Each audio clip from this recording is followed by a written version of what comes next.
Yeah,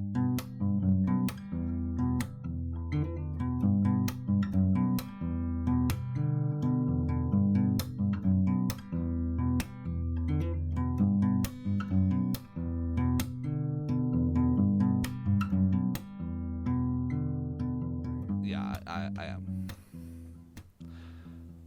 All right. I will start with 1, and then we'll go through 8. Okay. All right. All right. 1, 2, 3, 4, 5, 6, 7, 8.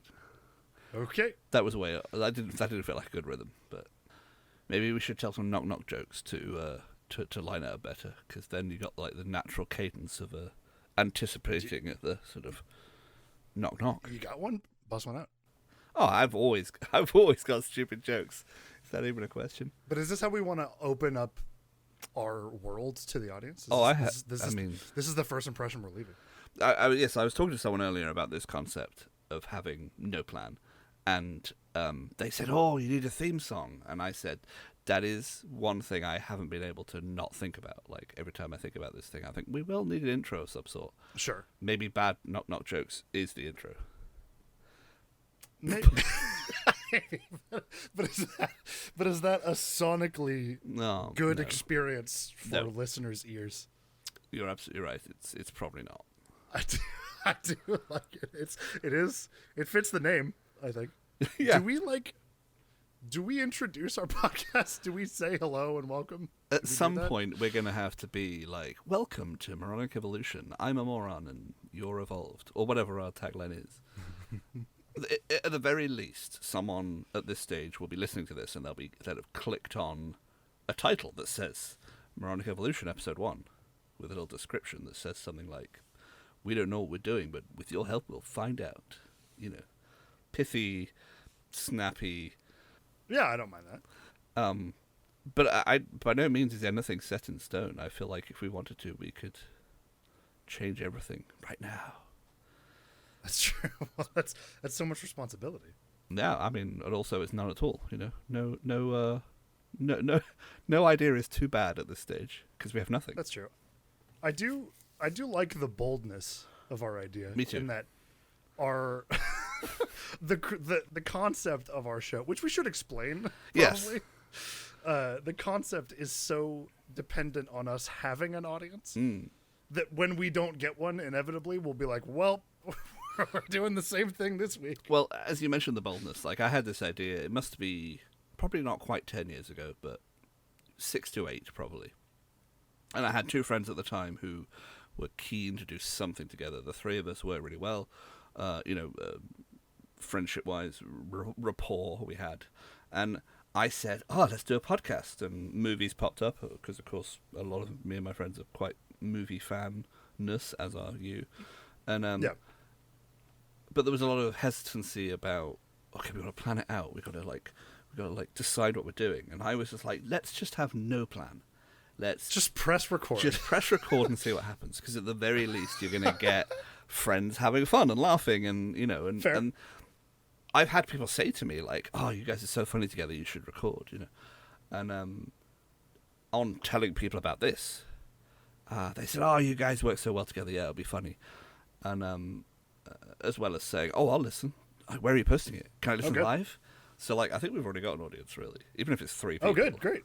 Like, yeah, even if it's just people from the server, that sounds lovely. Yeah. We should also explain the server. Yes, that's true. That's something that because we're going to keep mentioning the crockery, aren't we? So a million. So just half of our conversation. Yeah. So other than the concept of Moronic Evolution being a podcast with no plan that will stupidly evolve over time, because we'll just develop our dumb, stupid bits that will continue. I finally found someone bold enough to agree to it.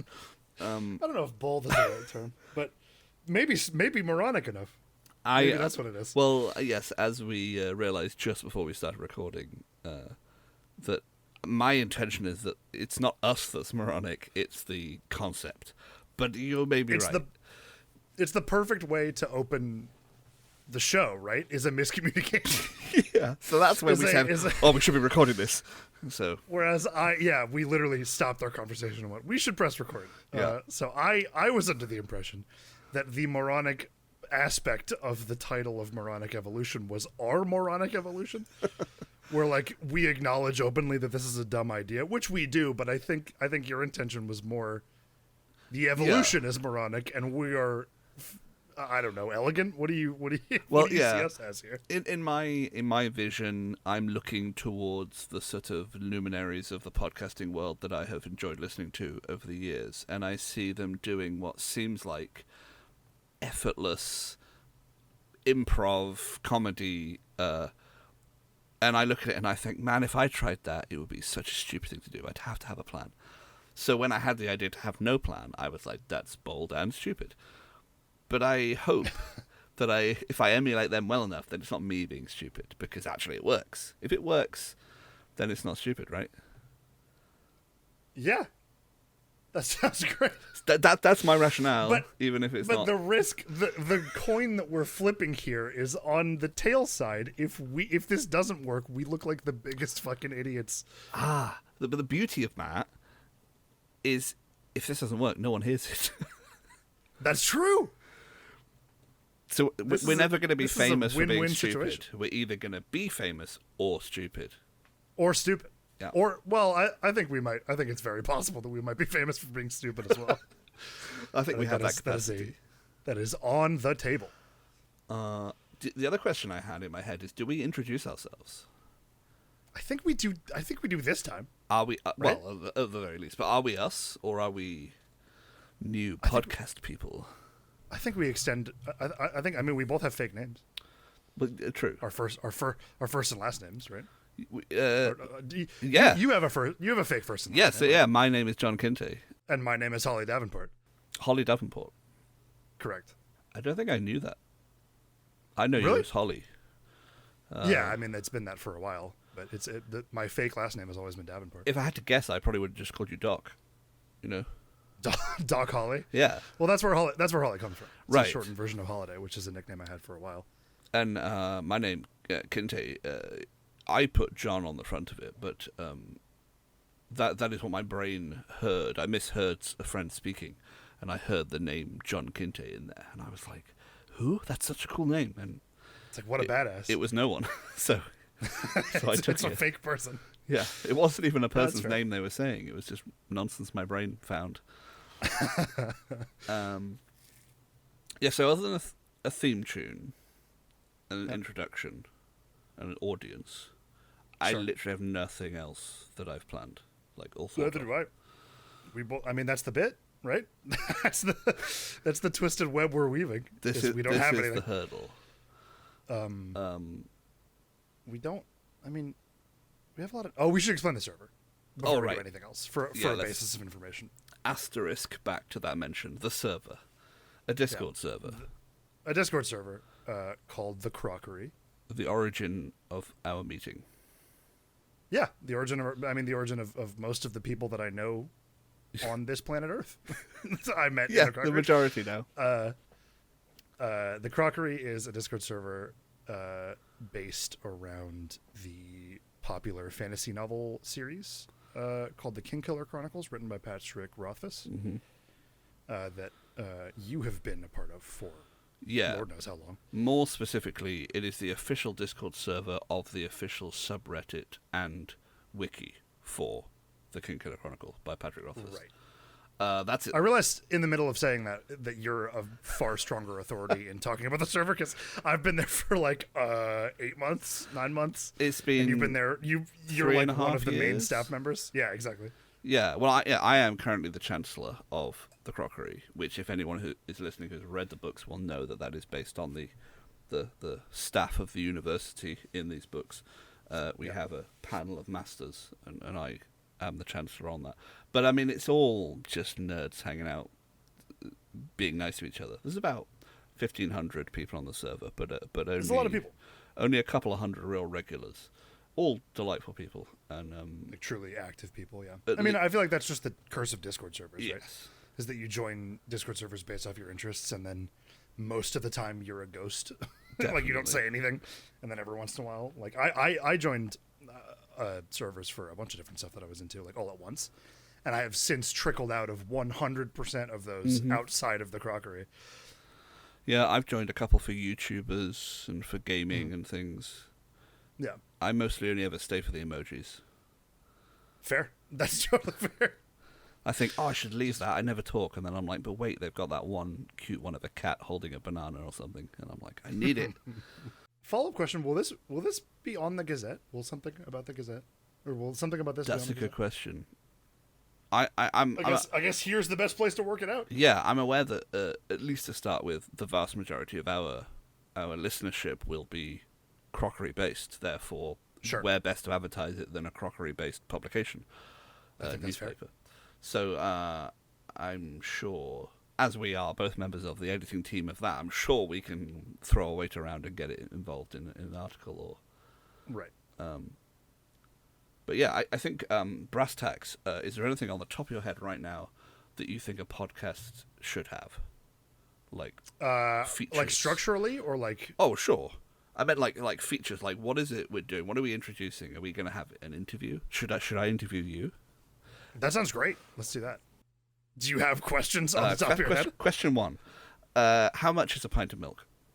This is to test how economically in touch you are with the common man. How? Oh, like monetarily. Yeah, like, do you go to the store and buy milk yourself on a regular basis, or do you have someone to do that for you? You have to consider that I live. We should note this as well. The cultural divide between. Well, that's true. Is that I live in Central California in the United States, and I live in rural Southwest England. Correct. We don't. I don't think I've ever in my life purchased a pint of milk. Really? I think Oh, right. No, So- it's so gallons. here, Gallons and half gallons. Technically, they actually come in litres, but we still talk in pints because while switching to the metric system legally, there's a lot of like cultural spillover. So when I say a pint, I actually mean a litre. Oh God. Okay. This is a mistake. I work at a grocery store. It's like $3 to $4 depending on the quality of a gallon of milk. So Incorrect. call it like It's about £1.10. what? It depends. We're talking cross sizes. I don't know. I'd have to Google, like, the sizes of things. That sounds. That is absurd. I also don't know the relation to pound to dollar. Okay, so you've travelled recently through Ireland and did. France, and you have had Guinness in Ireland. Quite a bit. If you imagine the size of like a pint of Guinness, which I'm sure you had, I had probably 15. that's more than a litre. 500 millilitres is about equal to a pint. So 2 pints is about a litre. Oh. And typically we buy our milk in... I apologise for the bad Irish accent. I'm sure that will be a staple. I just slipped into it. Yeah, we buy our milk in litres, 2 litre, 4 litre, that kind of thing. So, like a bottle of Coke, like a small single serving bottle of Coke, is 500 millilitres. Oh Jesus, really? Yeah, and a can is 330. So it's about a third of a litre. So if you're buying milk, you're buying like 3 cans worth or 2 bottles worth, like soft drink speak. Oh Christ. And then, Well, still, I imagine it's much cheaper where you are as well. It might be. Again, I California don't groceries are just more expensive. But this is a question that comes from a section in the movie magazine Empire, which is a British publication. Really? And they have a set of questions that they ask celebrities, and one of them is, how much is a pint of milk? I wonder if I can find the list. How much is a pint of milk? And I know that they've had some trouble with people mishearing, because one of the questions I think used to be, how hairy is your ass? Which someone asked, who was it they asked? It was a French footballer, Eric Cantona. He did a movie, and he thought they were saying, how airy is your house? And answered how airy his house was, as in response, which is amusing, if not. Tell me they recorded accurate. his answer. Unfortunately, not. It's a text-based thing. Oh. So how about we do this interview to each other, and we'll see. Okay. Well, I'll need the questions as well. Sure. Well, the first one is, which movie have you seen the most? Out of any film ever. Sure. What do you reckon? Oh, probably Goodfellas. Really interesting. There was a period of time where I watched that film like once a week when I was like, when I learned that movies could be good. You know, when you're a kid and then you like have a moment where you're like, oh shit, like movies are good. like yeah. You're so used to like kids films and stuff that when you're like, I was probably like 14 when I saw that film. And was like, oh wow, this is phenomenal. I'm never going to watch anything else. So yeah, I've probably seen that one a good number of times. What about you? I had a moment similarly, 13 or 14, maybe even a bit younger, of sneaking out of bed at like 2 a.m. to watch Mallrats on TV. And my sister, who was 3 years older than me, had mentioned that she'd heard of it and wanted to see it. And I was like, I have no idea what that is. And I noticed it in the TV schedule as being on that night, so I snuck out and I watched it, and it was hilarious. It was like nothing I'd ever seen before. I wouldn't say I'm a Kevin Smith fanboy now. I've certainly watched all his movies and enjoyed most of them. But for me, the movie I've seen the most, there are definitely comfort movies like Leon the Professional, or Tarantino movies like Pulp Fiction, or The Fifth Element, which I've seen a lot. Mm-hmm. Or it's certainly enjoyed every time I've seen them. But like movies I've gone back and watched regularly that would boost the numbers. I'm trying to think. I've certainly watched like Star Wars and Lord of the Rings a bunch. Like Lord of the Rings is one that I revisit that trilogy probably twice a year. Yeah, and that adds up.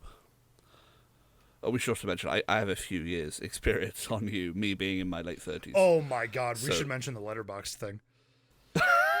The Letterboxd, I was so stoked to get Kinsey into Letterboxd, which for those who don't know is a website where you essentially log all of the films that you've seen, and you can log when you watch films and your opinion of them on a 5-star scale, and you can leave reviews if you like.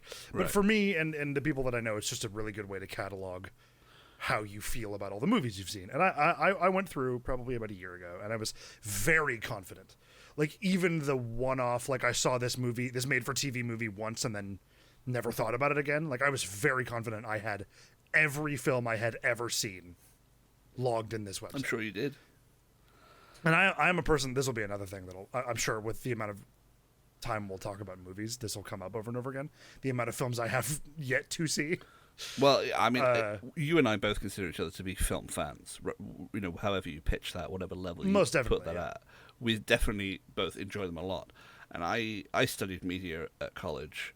But even before that, I knew I liked movies. Like, it was part of my life. And yeah, when you said, "Oh, do you have a Letterboxd?" You know, I said, "No, I've got a Goodreads." Like, you know, and you said, "Oh, same thing." You know, so pretty much. I like books, I like movies, I like music. I never thought to catalog my movies in a social media kind of way or a referenceable kind of way. So I just, as you said, at your encouragement, I just logged on and started clicking that little I symbol to say you'd seen it. And I was going through pages. I got to. I was like, okay, I've seen a lot more movies than I thought. I got to maybe 550, maybe a little bit less than 550, and I checked on you 8 hours after you made an account, and you were like, "Yeah, I've got 1,100 films," and then the next day you're like, "Yeah, I got up to 1,400." And then you're like, oh, forgot a few, and now I'm up to 1,600. And I think your total somewhere on the realm of 1,700 films. It's 1,831. Oh, you have over tripled. I think it was if you list the movies by year, or by popularity for all years, I think it's 48 images a page you get, and I did 50 pages of clicking. So I went through. I worked it out. It was I've seen about half the movies that I've looked at. But here's the thing: I did all those pages too. Yeah. Letterboxd has a way for you to look at. I mean, it's an exaggeration, but it's essentially every popular film in known history. I don't think that's really an exaggeration. It is genuinely the vast majority of any movie you could think of. It's probably on there. And you can just it's like 680,000 listings or whatever, and you can just click through your entire life and then log all the films you've seen. I got way far in that list, and I'm still pretty confident in my like 535 or whatever. And you have seen. When I pointed out to you, I said, well, I've had twice as long to watch them. And you were like, yeah, fair enough. That's not true. You're not twice my age. Yeah, I am. Almost. No, I'm 22. Yeah, okay. I'm not quite 44. I'm 37, so... That's not even close. That's 7 years away from twice. What I mean is, I used to watch movies like twice a day. I have had like 15 years of adult life where I can do what I want, and I decided to watch movies with it. That's fair. The same thing comes to books. There are some people who are younger than me who have read more books than I have, and there are some people who I can't even fathom how they fit things in their days because they're reading so much. But as a kid, I used to read a lot. Like most of the fantasy and sci-fi series people talk about. I'm like, yeah, I know that one. That's the other thing I was going to mention is that every time I'm like, okay, so you've spent your every waking minute of your entire life watching films, and then we start talking about books later on in the night, and then I go, oh, have you read this? You go, oh yeah, a couple times. Yeah. How do you have time for this? I skipped the whole part of my life where I did anything remotely useful towards a career. Pretty much. I remember skipping days in secondary school to go and lie in the reeds by the river and read Harry Potter, Like... That's not, okay, two things. One, that sounds lovely. Two, you're going to have to explain to me which one secondary school is. Secondary school is 11 to 16, basically. Age 11 to age 16. Yeah. Okay, so it's like a little bit earlier than high school in America, because high school for me was 13 to 17. Usually it's 14 to 18. Yeah, it's shifted slightly. Basically, at the end of that career chunk, when you're 16, you do what you would call your GED, and we would call our GCSEs, a general certificate of some stuff, like across all of the standard maths, English, science kind of stuff. And then you do what we call college or sixth form, and you would bundle into high school as the last 2 years, sort of thing. And then we would do university, which is what you call college, higher education, quote unquote. Sure. So I did my sixth form, what you would call the last 2 years. What do you call it? I can't remember what in high school? Yeah, like what you have names, so it's don't you? The first year is freshman. Right. The second year is sophomore. The third is junior, and the fourth is senior. Whereas we just which the same can be said about college. Right. So you can be a freshman in high school, meaning you're in, what is it, 9th grade? Or you could be a freshman in college, meaning you've graduated high school, but it's your first year in what is meant to be a 4-year experience. So what's that? Freshman in high school, like 14? I was 13. But yes, traditionally it's you would turn 15 sometime in your freshman year. That's interesting. So there are analogs, because the years of 14 to 15 and 15 to 16 in school here, those 2 years dedicated to your general certificate. Like the 3 years before that, 11 to 13, are like, find out what you want to do, like do every subject, and the exams don't really mean much. It's just, let's find out how smart or idiotic you are, and we'll put you in classes. Yeah. And then when you and then when you hit 14, 15 that year, they say, we're going to do mock exams at the end of this year, and then we're going to do proper exams at the end of next year. So this is like, if you don't do them, everyone will think you're stupid. Like, this is, you go out into the world, university or job or whatever at 16, when you don't have to do any more schooling. If you don't have your GCSEs, people will be like, what the fuck, can you write? It's somewhat similar here. I mean, there are courses that I shouldn't say courses, I should say tests, that you have to pass in order to graduate high school. Just like a proficiency exam, basically. Like, you have the base level of knowledge it takes to consider, like, graduating high school, essentially, to be considered for graduating high school. But you take those your second year. Yeah. So you take it about midway through your, because the graduation requirements are about at a sophomore level, because really their intention is to keep you moving. Yeah. Right? Like they don't want to put hurdles in your way to graduate, because they know that the way that it works in America is you need to at least graduate high school for most jobs. So they'll shove you through that. But we have tests like the SATs and PSATs, which are I think similar to what you're explaining, which is you don't have to take them and you'll be fine if you don't take them. Not really. Oh, okay. So All right. essentially, what it sounds like you're saying is, I don't know what you call. You have to understand my understanding of the American education system comes from movies such as She's All That and Mean Girls. I hear about midterms and I'm like, okay, those are exams, right? Um, Essentially, if you're at school in the UK and you hit 16, you do a bunch of exams, like 9 exams across all of the core subjects, and you get a grade in them. And that is like the most basic, actually important test you can take at that point. There are tests you can take before that, like indicative tests coming out of primary school at like 11 that you can take, which sound more like the SATs. They're just like broad aptitude tests, but no one really cares what the results are. It's just so that schools can see roughly where you're at. But your actual certificates of secondary education and then the certificates of higher education when you go to college and university are far more like, if you want to do a course in David Beckham studies at Hull University or whatever, you have to have 2 Bs and a C, 1 being in English or something. Like they specify. There's none of this like point bullshit like, oh, what's your GPA? It's like, I have no idea. I just got a bunch of Bs, so I'm probably doing all right, you know. People who got A's and A stars and stuff are going to like Oxford and Cambridge and studying posh bastard studies. I don't know what they study there. I'm doing English lit, actually, yeah. But yeah, I wasted a lot of that time in my life. And me too. I shrugged, and I made friends, and I watched movies, and I created art, and I studied how to take a computer apart and put it back together so that I could play Minecraft better, you know.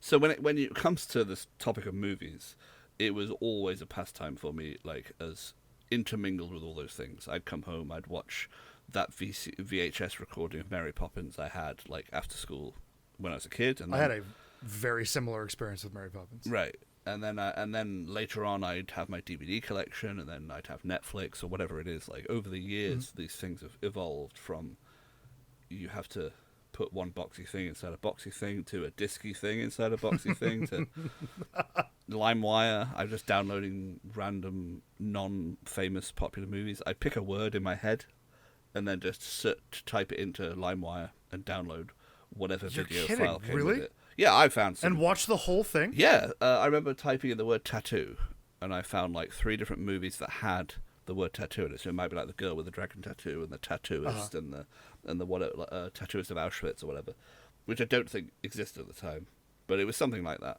And I just watched them and go, that was bad. Oh, that was good. Or, that was interesting. My issue up until I got much older was I was a fixator. So I would pick a movie and be like that. Like, that's why I said Goodfellas. I'd watch it once a week, like when I was in like middle school and high school, is because I would pick a thing and be like, well, this is as good as it's gonna get. I would watch it over and over and over and over and over again. And it would be very difficult for me to commit the length of time it takes, because movies have only gotten longer as more people have liked it. It has become a more concrete piece of media or type of media. And it was always so hard for me to be like, I'm going to dedicate the next 2 hours and 30 minutes to this film about, you know, gangsters or whatever. Like, it was very hard for me to sit down and commit all that time because of like my focus issues and my problem of like, I don't know if I'm going to understand it, or what if I end up not liking it and then I just feel like I've wasted this time. Now I'm much better about it now because I'm like an adult, but that's why I think my list of films is so short. What would you call that? High frequency but low amplitude or something. Like, you watch the same things over and over again, so your peaks and troughs are really high, but totally, whatever the correct metaphor is. No, I think that's fair. I have a distinct memory of when I was in college, 17, 18, and I met like a lot of the friends I'm still friends with now. And Halo 2 was out, and we were obsessed with it, and we were getting 4X's back together like every weekend and playing like System Link 16-way Halo. You know, so like, it'd be someone in a bedroom upstairs, there'd be 2 people in the front room, but you'd have to have like a divider so no one could see the screens, and we'd have like different teams. It was great. It was back before, you know, matchmaking was the main way, and they made you do split screen 2 players maximum. And I remember once everyone had played their games and had eaten their Chinese takeaway or whatever, they'd be like, "Oh man, I'm gonna go home. I'm gonna go to bed." I'd be like, "Oh, I'll watch a movie." Okay. And I'd be like staying on someone else's sofa, or I'd be like going home, whatever. And I'd just be like, I don't want to just go to sleep, so I'd just pick something I'd watch, whatever rom-com or action or whatever there was. Like, if I was in someone's house that I wasn't usually, I'd pick a DVD from their collection that I didn't know.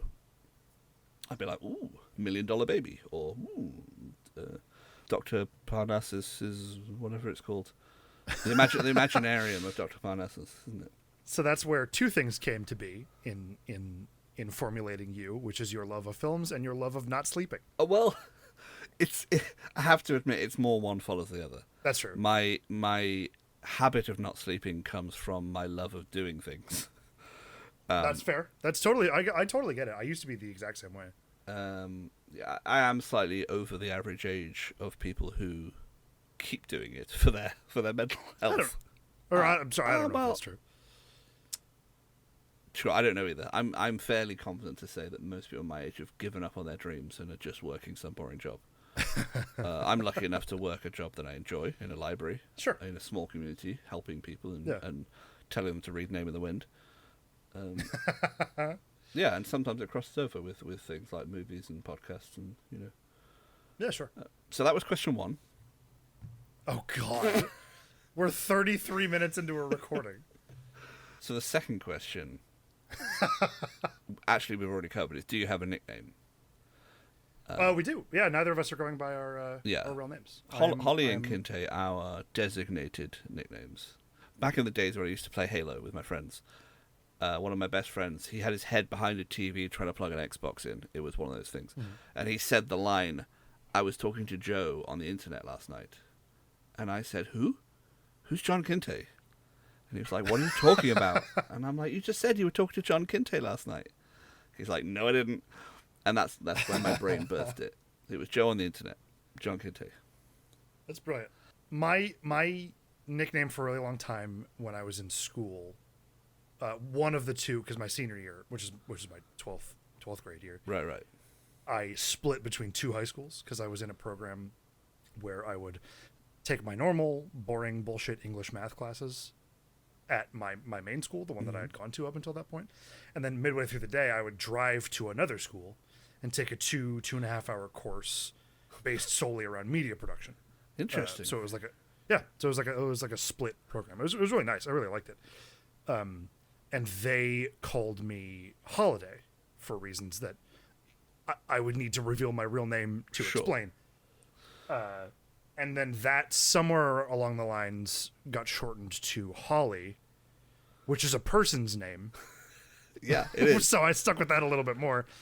Plus, I don't know. I'm a very, in reality, I'm a very tall, very large dude with long hair, and I like the juxtaposition of like I've always imagined Holly as a very like dainty, feminine name. Not to be discriminatory, but you know what I mean. Like, yeah, absolutely.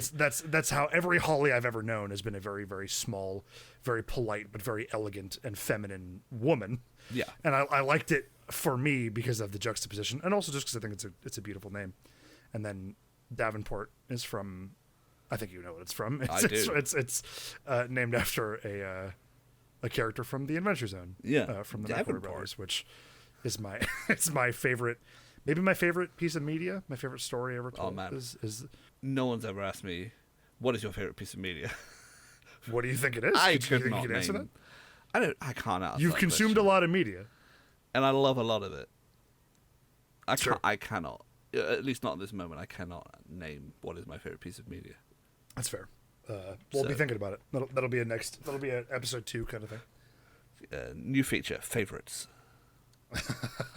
But speaking of new features, one feature that we should have is half of this show is going to be me being like, well, that's not how it works in America. Like we should put a name to us comparing English and American.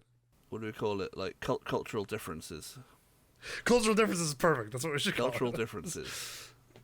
Let's settle that's our first cultural differences. That's our that's our first titular bit. Yeah, Cultural differences. titular bit sounds like an injury waiting to happen. Just go on with your next question.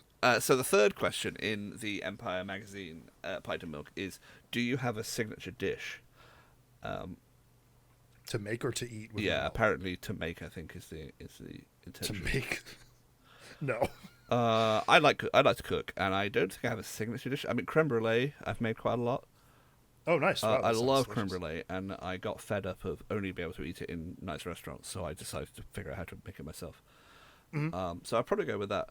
I'm also pretty. I mean, you know, I'm alright at most things, but I don't cook for people, so I don't have like a. This is my pièce de résistance. Prepare yourself. You cook very, very much to your own liking. Oh, absolutely. I cook for myself a lot, and if other people are around, I'll happily cook for them. But I don't. I'm not like a dinner party host. I'm just. Sure. I'm just an enthusiastic home cook who likes to get things right. So, I buy the fancy salt and the flavored oils and all that stuff. I always liked baking more than cooking. Like, I was always like the person that's like, let's make a cake. I'm the opposite. I can never get on with baking. Really? Yeah, because it all depends on like your altitude and how good your oven is and that kind of thing. I can never get like the rise on cakes right, so I just gave up and was like, fuck it, I can fry a sausage and eat that. That's fair.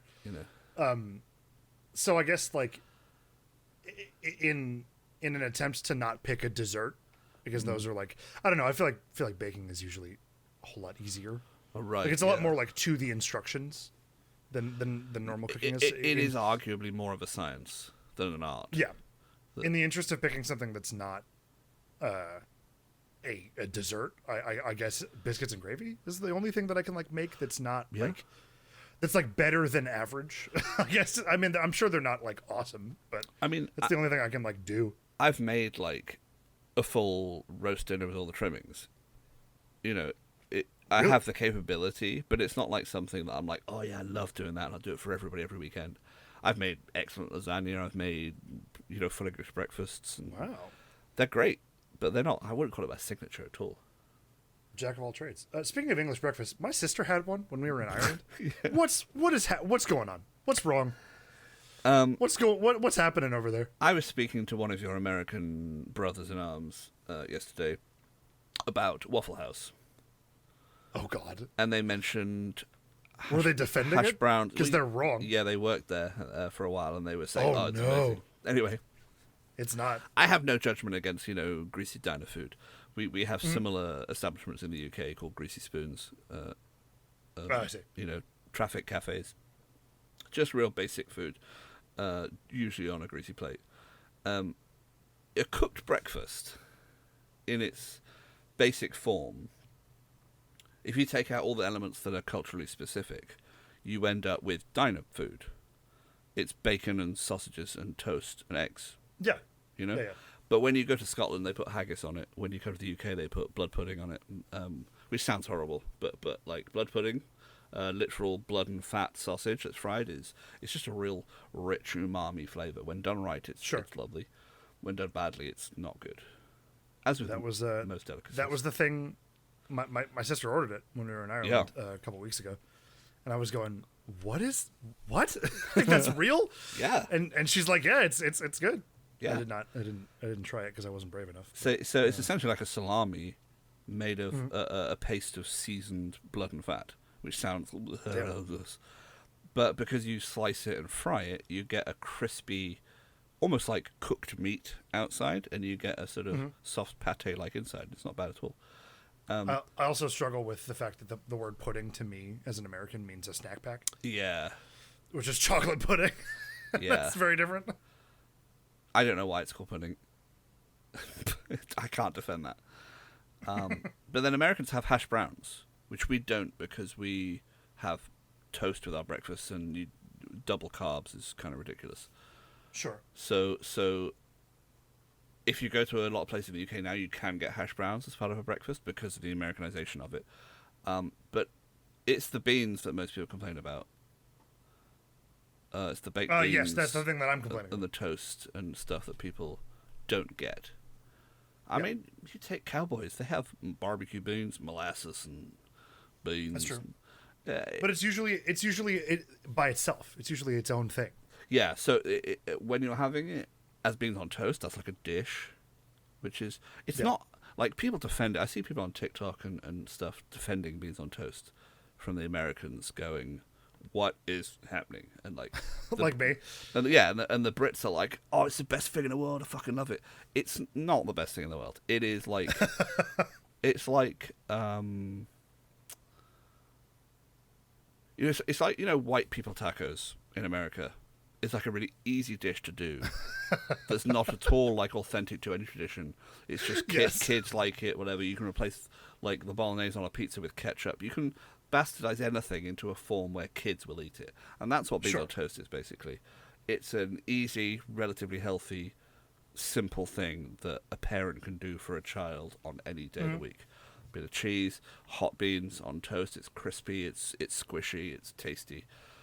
It's not overly overwhelming for kids' palates, It's like Kraft dinner here. Yeah, you can put bacon Kraft with it. mac and cheese. You can put egg with it. You can make it into a full English, or you can, make it into like, it's got vegetables on it. It's not high cuisine in any stretch of the imagination, but it's like, it's now a cultural phenomenon. And Heinz sell beans by the absolute truckload in the UK, and people buy them and use them. So it's a staple now. Everyone's got beans in their cupboard, and they're sort of slightly sweet, slightly caramelized, fruity.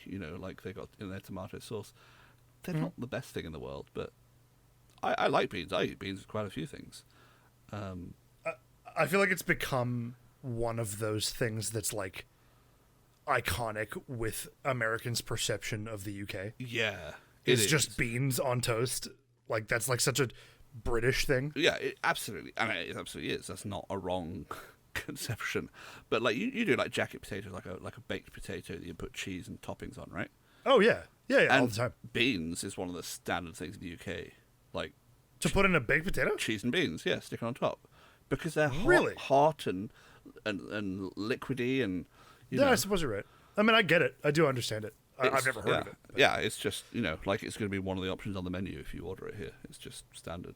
If you come to the UK, you can find like Airstream diners. Some people absolutely take that concept and like try and recreate it. Because it is so iconic. Like, as you say, these conceptions grow up through whatever culture you're in of the other culture. And you're like, oh, gee, I got to get my cowboy beans and my eggs over easy. I got to cut the steak well done with the side of my fork to show I'm tough. Yeah. I remember watching, what's that film with Liam Neeson in it? It's called A Walk Among the Gravestones. I've heard of it. It's one of his. Put a tally on the films I haven't seen list. It's one of his lesser successful, more recent, like, man on a mission who's forgotten his past but can beat people up without even thinking about it. Is it an action film? Yeah, but he's a private detective who takes on a young kid on the streets as his, like, unwillingly takes on as his apprentice. So he's a hard-bitten ex-cop who's sorting out a case. And there's a scene where they're in a diner and he's cutting a well-done steak with the side of his fork, even though there's like a knife on the table, because he's that tough. And I remember watching it thinking, if that wasn't in the script, it's a weird choice for him to make at that point. And if it is in the script, that's so like, he's a tough guy. He doesn't care about cutlery. He's just dumb tough guy stuff. Like there is an easier way to do. That's how I always consider. This is gonna make people mad. That's how I always considered manual cars. Of like, there's an easy, like, technology has surpassed having to do this. We can do it easier, but you're doing it anyways because of whatever. Like, I don't know. I think at like a top end race level, it makes sense to have control over all the timings. And I think if you're driving like an Elantra, I was gonna say like you don't need that. If you need to find control for like backing around corners with like a boat on a trailer or something, I can also see like those are the two ends of the scale. But everything in the middle, if you're driving just like a Nissan Micra to the shops, like who needs to be able to shift the gears manually? I feel that people are that way about cars quite a bit. It's like they're gonna do the thing they don't need to do because they feel like they have to do it. Yeah, you get a lot of rich parents in London driving their kids to school in Land Rovers, and you just have tiny little roads with parked cars on both sides, with these massive what you would call SUV, off-road vehicles, sports utility vehicles, dropping off a 4-year-old, who could hardly climb up the fucking steps into the thing. And the parents say, "Oh, I just feel safe in it, if I'm so high up and secure." And Sure. I think, yeah, for fuck's sake, you can't like drive around any corners, like your vehicle's so big. Yeah, let's say you have one kid. Yeah. There were a lot of car brands when I was in Ireland that I had literally never even. There were a few that I'd never heard of, but there were a lot that I had heard of but never seen, like Peugeot. Like Yeah. I've never once seen a Peugeot in America. I've heard of people owning them, As we would but call I've it, never seen a one. Peugeot. Yeah. Pardon? We would say Peugeot. Oh, I'm sure you're right. I don't know how to pronounce Well, it. it's French, so it's Peugeot. But okay. we don't say that. And Renault. We say Peugeot and Renault because we anglicise it a bit, but Sure. Yeah. Peugeot and Renault, like that's not it. It's like Toyota and Nissan. Like, Yeah. they're all Japanese. We have a lot of Japanese brands, and we also have an odd occurrence. I can't remember. I think it's Nissan. That is they're Japanese as well, right? Or they're Yes. an Asian company. But on the Yes. European mainland, they have a different name. They go by Opel, I believe it is. I think I'm Oh, right that's about that. right. Someone told me that while I was there. So you actually end up with exactly the same models with different badges on, and if you look up, the who makes this car, you realise that you've seen them before elsewhere, like with a different brand. I don't know why they do it, but you can go to a different country and see like wildly different cars, and some of them are like local brands, like British brands that really only sell in the UK, and then you have a lot of European ones, obviously, a lot of German, French.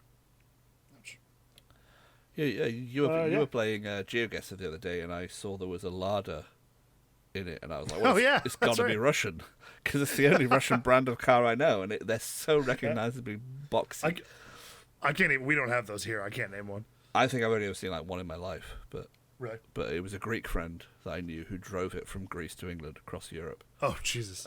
It's so recognizable as a not normal car. It's like, what the fuck's this? Yeah. All right, we've been digging around. What's the next question? Right. When were you most starstruck? Like ever? Yeah. So you've met some moderately famous people, haven't you? A few. I A few. haven't really, but I got Really? some, yeah. I've got some stories I can tell, but they're not like, wow. I was never really starstruck. Well, from the ages of 14 to about 17, maybe 18, Yeah. I was into wrestling, Oh. WWE. I was big into wrestling, and in 2015, I went to WrestleMania 31. Wow. So I met everybody. I met all of the massive wrestling people. They're all fairly massive, aren't they? Like the John Cena, the Undertaker. You managed to see John Cena? I did. I met him. Yeah. Nice. Who else? A lot of like old school wrestlers, like the NWO guys. I met. There's lots of people who like don't wrestle anymore but are big. And in were the you circuit I met. starstruck? Yeah, I would say so. Like 15-year-old me was like, "Oh shit, that's dope." Yeah. Like look I at that just person met right there. Razor Ramon or whatever the hell. Yeah.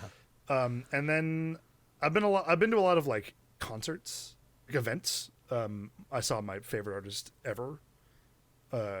Well, I shouldn't say my favorite artist.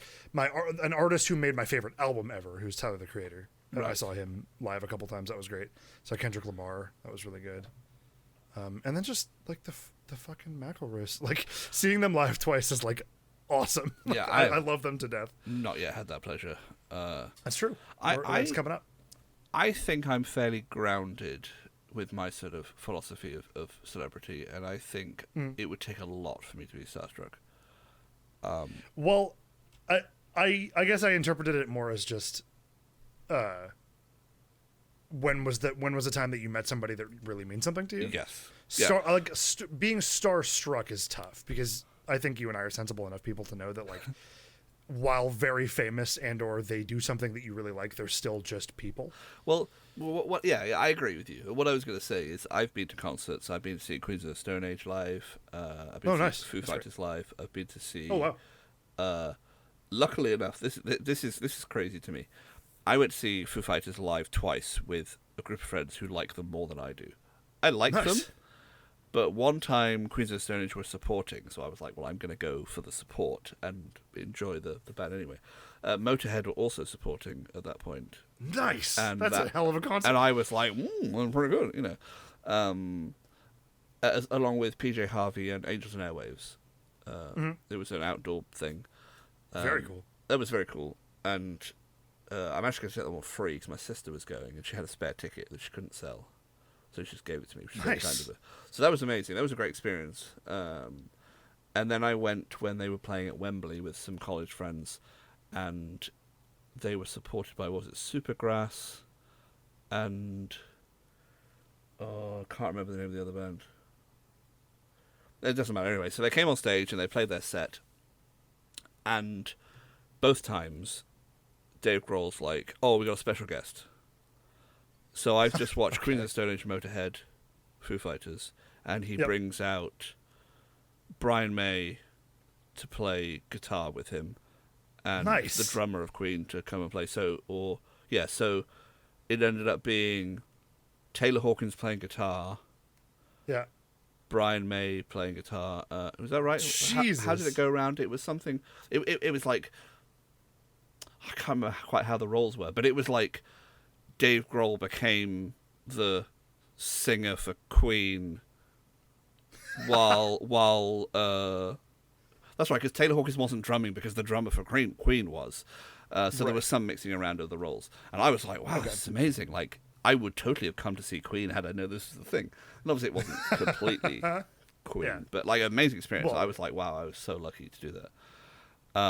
And then some years later I went to Wembley and we watched all the support, and then Foo Fighters came on, and then Dave Grohl's like, we've got a special guest, and out come John Paul Jones and Roger Taylor of Led Zeppelin. God. So later on, they went on to collaborate and do Them Crooked Vultures, which is also one of my favorite ones, which I went to see live. Sure. So I went to see members of Queens of the Stone Age, members of Led Zeppelin, members of Foo Fighters all playing together as a group. Damn. But before that, I saw them perform as Led Zeppelin and Foo Fighters mashed together. So once again, they came out, they switched roles. John Paul Jones played bass, Roger Taylor played the drums, and they sang some Led Zeppelin songs. And I was like, what the fuck is my life at this point? That is so cool. So through sheer luck, I would say that's probably the time I'm most starstruck. But I didn't meet them. They were on stage, and they were like, at the time I didn't really know who John Paul Jones was. Now I'm far more familiar.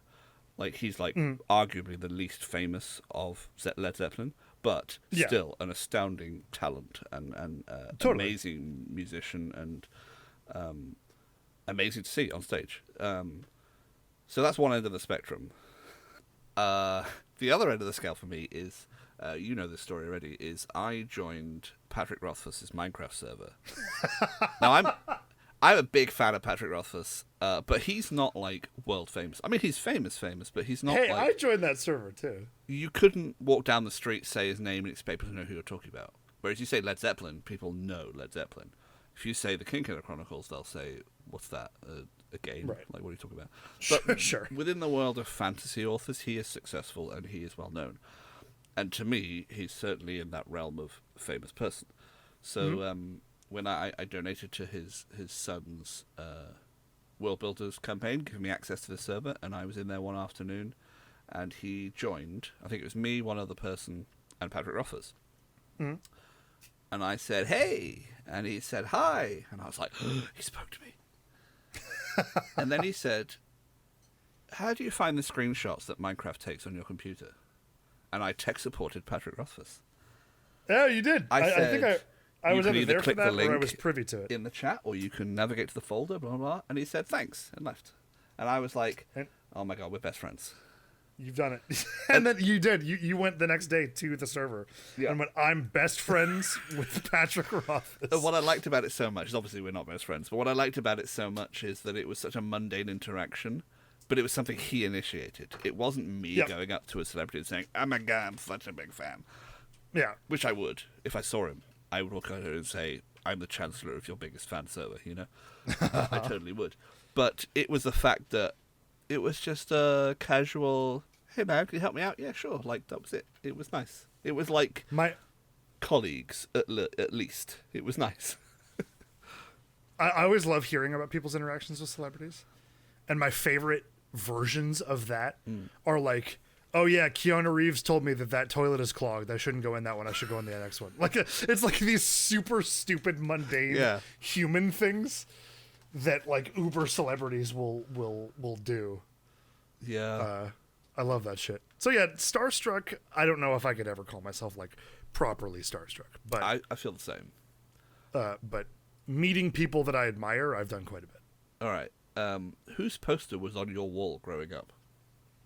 Am I still growing up? Does that count? I can look around me. If you have posters, I'd be interested. But I think they mean like when you were still aspiring to be who you turned into, if that makes sense. Like who were your inspirations or interests? I had Blues Brothers, Fight Club, Dogma. It's a great movie. I had Reservoir Dogs, Pulp Fiction, Real Big Fish, the band. Really? Yeah. My sister bought me that back from a concert. What was the other thing? And Yoda. Oh, and this makes me sound so stupid. I had an Apple Mac poster from the original multicolored iMacs that came out, 'cause I owned one, and it came with it, and it just said nice. It had the 5 colors, I think, in an arty picture, and it just said "Yum" underneath. My dad has worked for Apple for the last almost 23 years. Right. So that's our Apple memorabilia has always been like, ever since I was growing up, it's always been like that. I had a lot of rotating posters. The one that stayed consistent, I think, was a framed one that my dad had when he was younger, that he gave to me and I had in my room for a really long time. Was a poster of the film Tombstone. Oh yeah. Which is partially where Holiday comes from. Yeah. I was talking to our mutual friend Della yesterday. I have 2 posters for the same film on my wall, and I got them at 2 separate times. They're of the same scene. I'll say what it is. It's Spider-Man Into the Spider-Verse. Oh wow, amazing! I don't know if you saw that film. Yeah, absolutely, several times. When he jumps off of the building and there's that really incredible shot. The leap of faith scene, right, where he's jumping off and he is right side up, but the entire world, the buildings and everything is upside down. I have 2 separate posters of that exact moment without even realizing it. Well, it's funny you should mention it, because I'm now realizing I had 2 pictures, two full-size posters of Reservoir Dogs. One is the famous scene with Mr. Blonde and yes. Mr. Pink pointing guns at each other, and the other one was like a film reel. Like random scenes in the titles and blood splatter and stuff, like more of a movie poster than a scene. But yeah, can I unfortunately add something to the tally of films that Holly has not seen? It's funny because I asked someone the other day. They were like, "Oh, I've seen nearly all the Tarantinos," and I said, "Which ones have you not seen?" And they said Jackie Brown, and I said, "Yeah, it's all right." I mean, most people could skip that without like I liked it. I watched it. Like I went through a phase where I watched all the Tarantinos back to back, sort of thing. I had probably 10, 15 years ago, I had a director phase. I got to that point in my fanness of films, my film fandom, where it was more than just, oh, I want to watch the classics or I want to watch the new stuff. It was, I'm going to look at the oeuvre of a director. I see. So I did a Cronenberg binge, I did a David Finch binge, I did a Tarantino binge where I just watched everything they'd ever made. I feel like I can get that way sometimes with movies. My favorite director is Wes Anderson because I love that symmetrical artsy shit. Didn't we discover I'd seen more Wes Anderson movies than you? Yes, and I'm like, there are a couple that I still haven't seen. And he's my favorite director, and I haven't seen as many as you have. Yeah. But yeah, I love. I'd consider The Grand Budapest Hotel to be top 3 favorite films of all time. Wow. I absolutely would not. That's right. You had it as like a 2-star film on your Letterboxd. No, that's not true. I enjoyed it. Wes Anderson's not my favorite director. I saw the Grand Budapest Hotel while on holiday with my parents in Cornwall. The local town to where we were staying were doing a cinema movie night, and we went along and they served like sandwiches and a soft drink, and then they projected a movie like as their local community. We went along as like an activity. it probably detracted from the movie. Really? I don't think I would have loved it anyway, but it was just all right. I was like, yeah, this is a movie. Like, That's fair. The humor doesn't quite line up with my humor. I prefer things to be darker and more dry. It can be a bit too, fun and kooky, and I think, yeah, all right, go with it, I think a huge aspect of Wes Anderson, and this is one of the things that I really, really love about his films, is that he is not at all afraid for the audience to know that they're watching something that's fake. Absolutely. Right? He is totally cool with you seeing the models, like the little clay models he uses, or the like very staccato nature of his like almost stage production like scenes. There's a fun fact about Fantastic Mr. Fox, which is one of my favorites from him, that I really, really love, and it's really a strong indication of his mentality when he makes films. Yeah. Is that when making the models, Fantastic Mr. Fox is a claymation film. Yeah. And when making the models for that film, they were debating using fake animal fur or real animal fur, depending on what the animal was. And the people who make the figures went to Wes Anderson and said, hey, we can use real animal fur if you'd like, but the problem is we're going to be touching and moving these figures all the time, and you're going to see our fingerprints and our finger impressions in this fur. And he goes, that is exactly what I want. And they do have that kind of rippling effect. Yeah, the fur is moving and rustling, and because he wants you to see that this is a thing that's being manufactured, that it's a fake thing. Which I really admire. I like people using the medium as part of the art. Like when I watch films that try really, really hard to distract you from the fact that you're watching a film, like you're watching a window into someone's real life. Yeah. Sometimes I get exhausted, and then that just paves the way for immersion breaking. Absolutely. In a really, really heavy way. Whereas I like sometimes to be like, yeah, I'm watching a puppet show, and that's okay. Yeah, and that can be great fun. Speaking of puppet shows, have you seen the movie Anomalisa?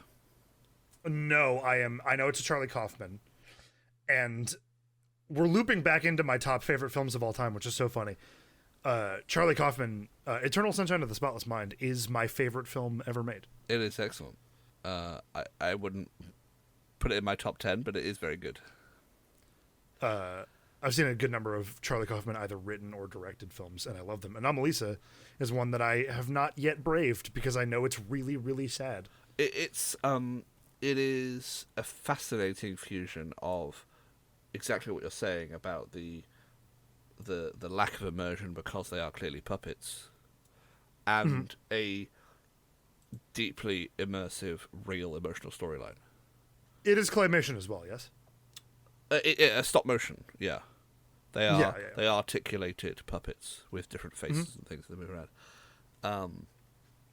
It is amazing, yeah. I've heard that one's really good. Should we go back to the?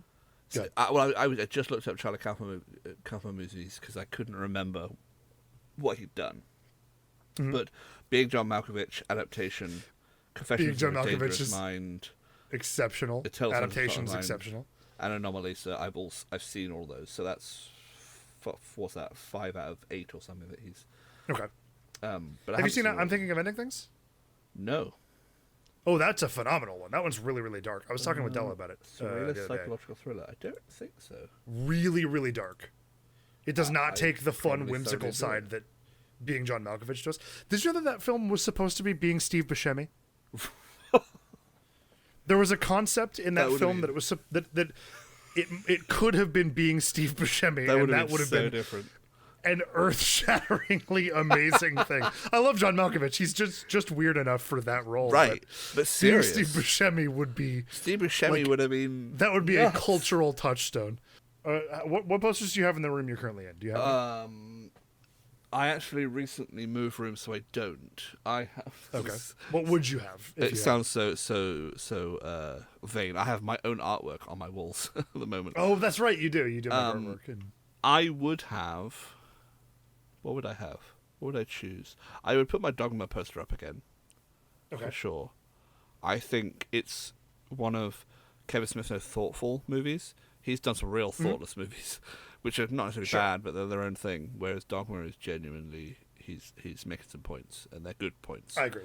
Other than that, I'd have to think about it quite a lot. I definitely put a Queens of the Stone Age poster up.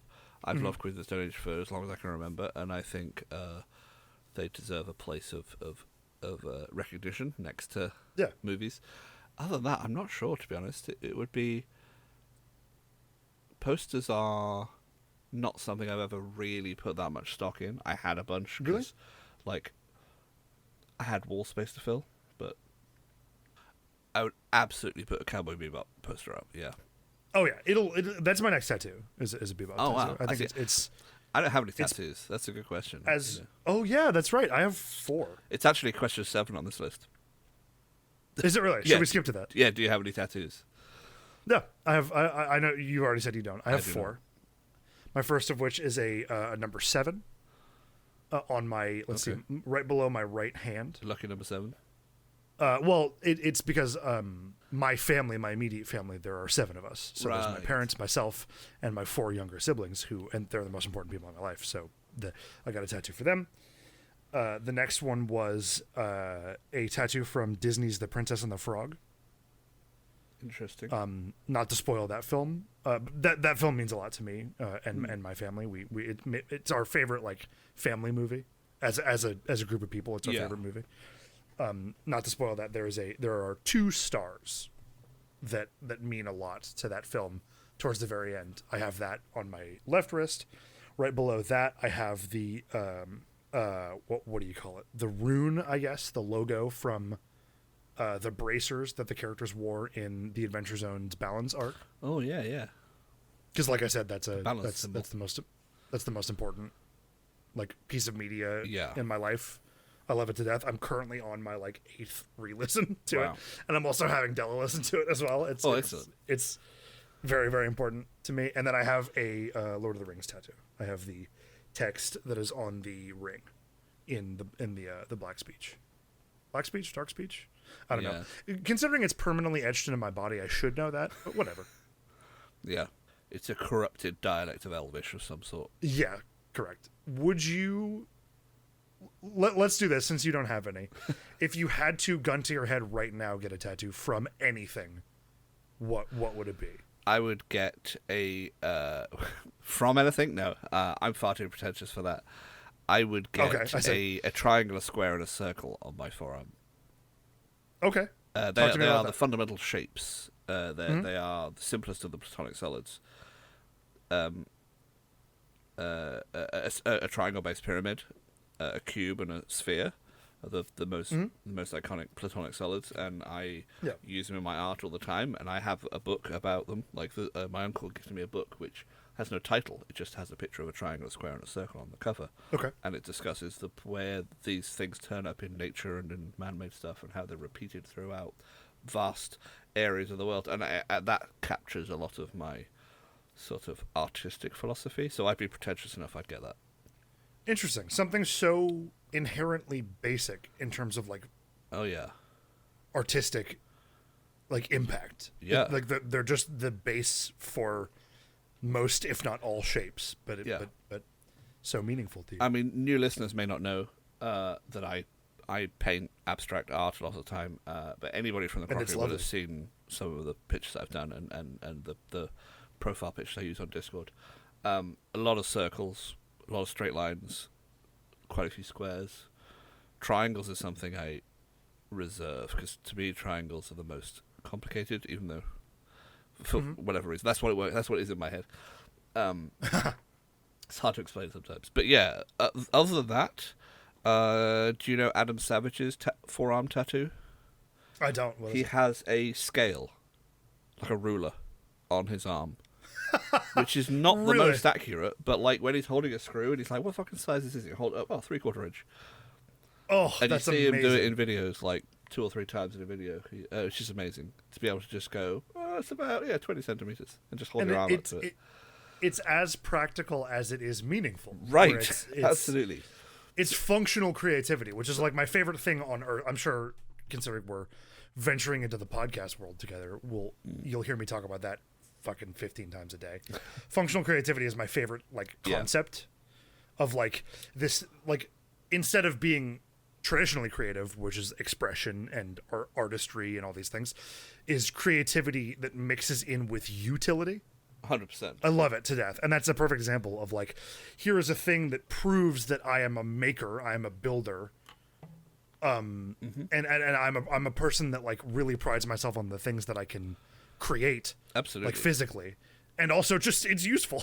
Also you like it's a ruler on your arm. Seeing him use it is like it's like when someone carries a knife on their belt, but you've never seen them whittle a stick in their life, and you're like, why do you carry that?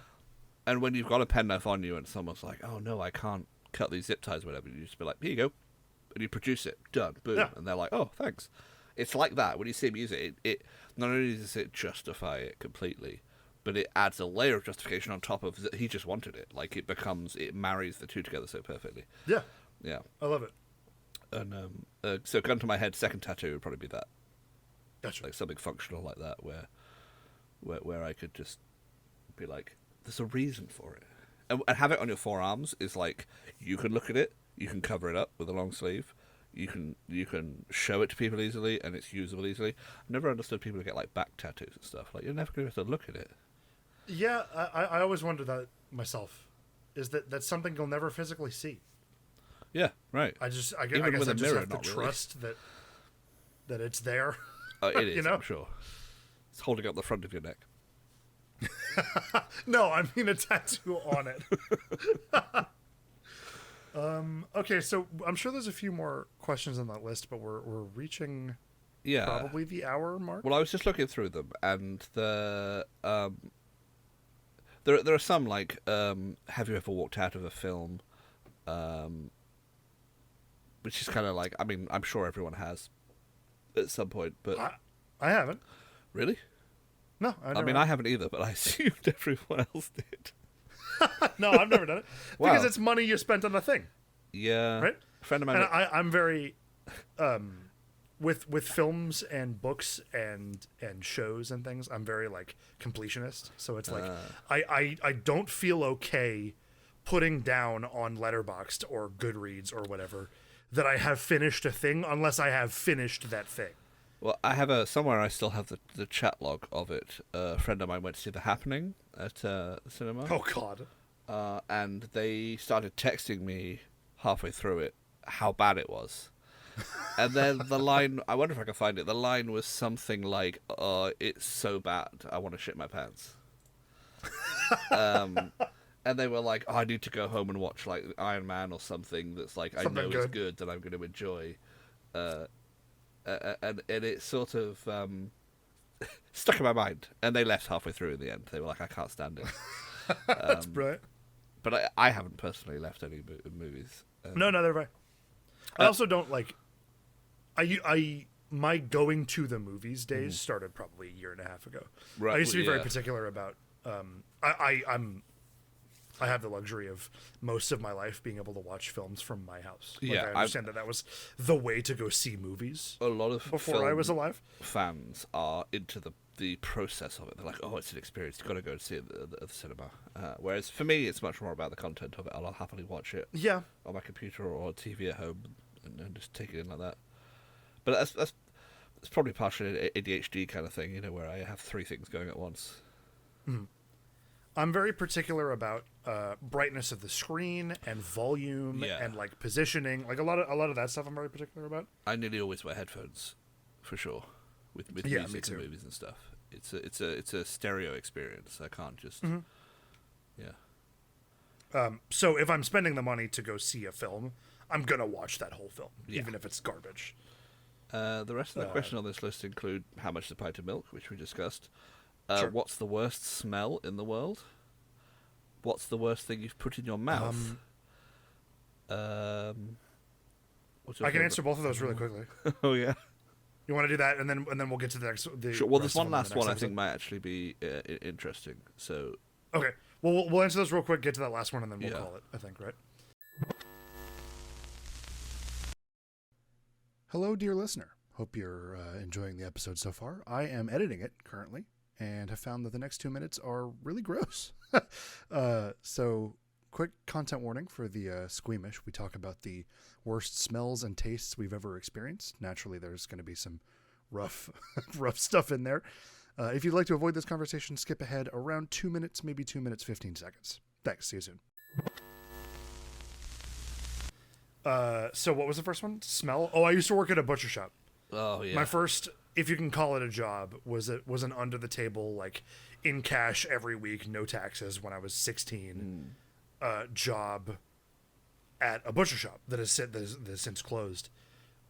Everything in there, that building, was maybe the worst thing I ever smelled, because I was a dishwasher, so it would just be like, I mean, squeamish, avert your ears. It would be like blood, and it would be rotting meat all the time, and it was horrendous, the smells that I experienced there.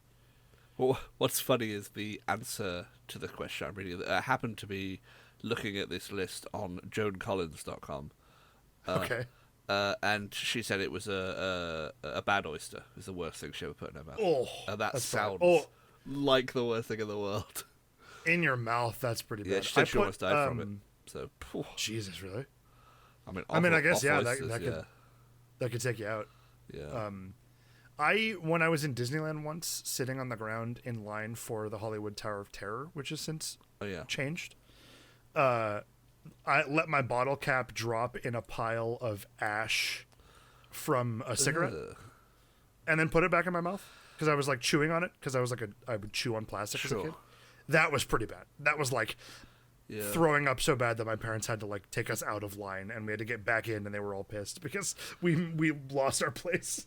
I have a very posh British one for you. I was at one of my uncle's dinner parties, and it was around Christmas, and they'd done like a proper like ham roast where you stick the cloves in the fat to impart the flavour. Oh, yes. And I happened to have a whole clove on the edge of the slice of my ham, and I took a bite with it, and it was like just pervades your whole mouth. And I was so bad, gagging. Yeah. I could not get it. And it's not meant to, even not in that bad of a flavour, it was just so strong.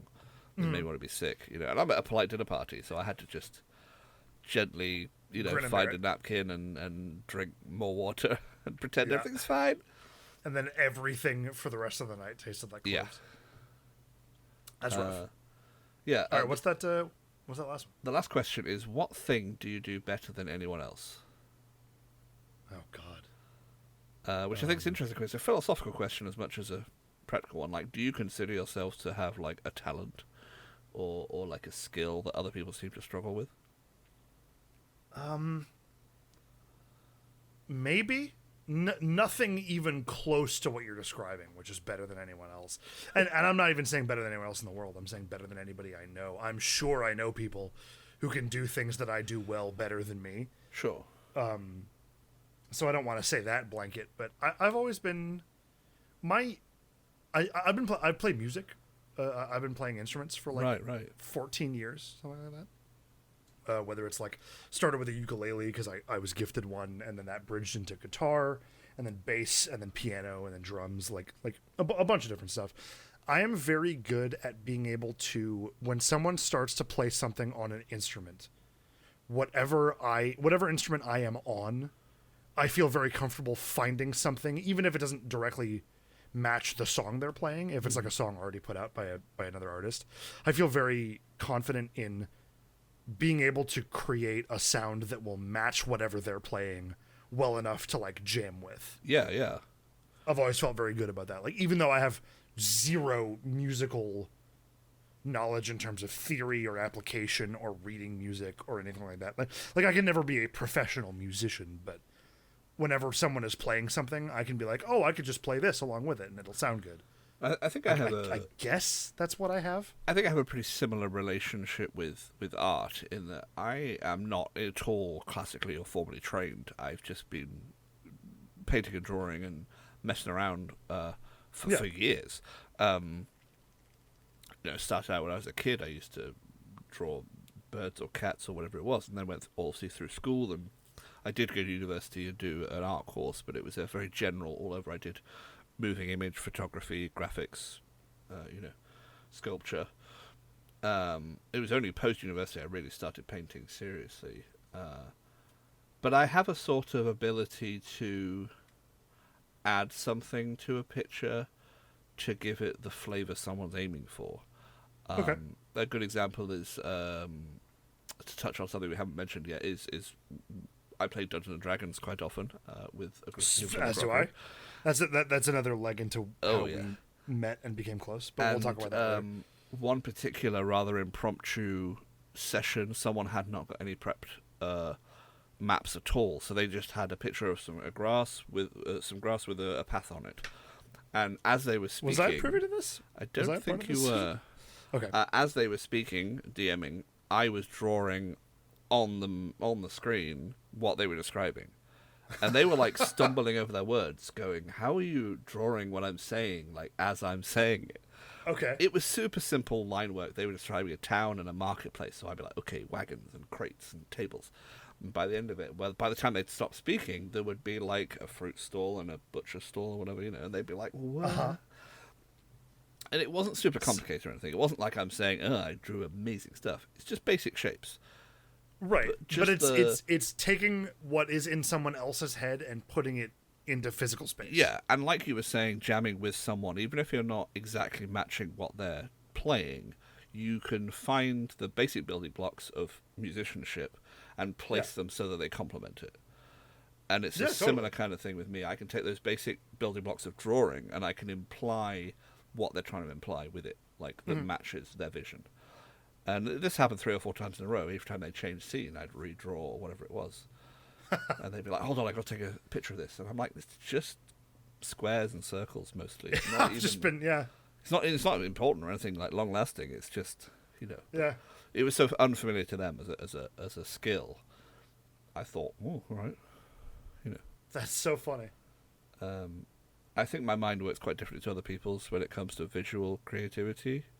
And I'm sure there are lots of people out there who have a similar experience to me, but among my friends, most people seem to be quite surprised when I can do things like that on the fly. Yeah. I dig it. Yeah, me too. Yours is a lot more practical than mine. Only if you're into Dungeons and Dragons. I've used it in puzzle, quiz game, activity, things like that, parties and things, but mostly it's not very applicable like day to day. I think you and I suffer from a very similar thing, which is all of our skills that we have put time and effort into are not at all practical. Right. And just based in leisure. So this is it. This is the podcast where we take all of our pointless skills and we make them work for us. So what? Okay. So how about first feature at the end of the podcast we wrap up the things we have learnt might be good for a future episode. Oh, I like that. So, I mean, someone should start a Google Doc, but that's fine. We'll have the recording. Oh, that'll be someone's job, I'm sure. We've talked about an intro. Right. We talked about a theme song. Yeah, we could get to work on that. And then we've talked about, we've asked each other questions, which looks quite good. And we talked about, what do you call it? Cultural differences. Cultural differences, yeah, it'll mostly probably be me getting angry about the way British people do things. So at the very least, we go intro, interesting questions, cultural differences, wrap up, outro. Yeah, sure. That sounds good for the next couple episodes until something better comes along. Absolutely. And how do we? Sorry, go ahead. How do we feel about guests? Well, I was just thinking cultural differences would be interesting with a guest. That'd be great. We know quite a few international people, so if we can compare cultural differences across the world, that'd be very interesting. Many people from your land, many people from mine, and then many people from all over. Many in between. To discuss how people store their milk and what have you. Some people store their milk in bags. In bags, and they don't refrigerate it. Which is wild. Odd. Yeah. It's wild. So I think one of the things I definitely wanted to get into this podcast at this point is that I think a lot of good ideas come out of audiences that start listening to podcasts, and there are always in every fandom, whether it's YouTube or whatever, like people in the comments going, "Oh my god, you should totally do this. You should buy 17 cucumbers and sculpt them into the shape of Danny DeVito." you know, and those comments sometimes get liked and commented and upvoted or whatever, and they happen, and I totally want that to be a thing. I would love to. I agree. Maybe each episode we try a feature from a suggestion. So we'd be able to pick and choose. Phenomenal. But we have to pick one. So if the listeners who are tuning in, as it were now, can come up with any ideas that they're willing to share, either if they know us personally, they can message us personally, or comment on whatever platform this happens to be on, whether it's YouTube or Apple Music or whatever. And there'll also be... I will set up an email to put in the... Cool. In the description as well. What are we going to aim for that to be? Is it going to be like moronicevolution@gmail.com or something? Yeah, I mean... I might even have that already. This won't be in the episode if that's not what it is. Sure. That's going to be the goal. We'll dub it with a really bad... That's not the email.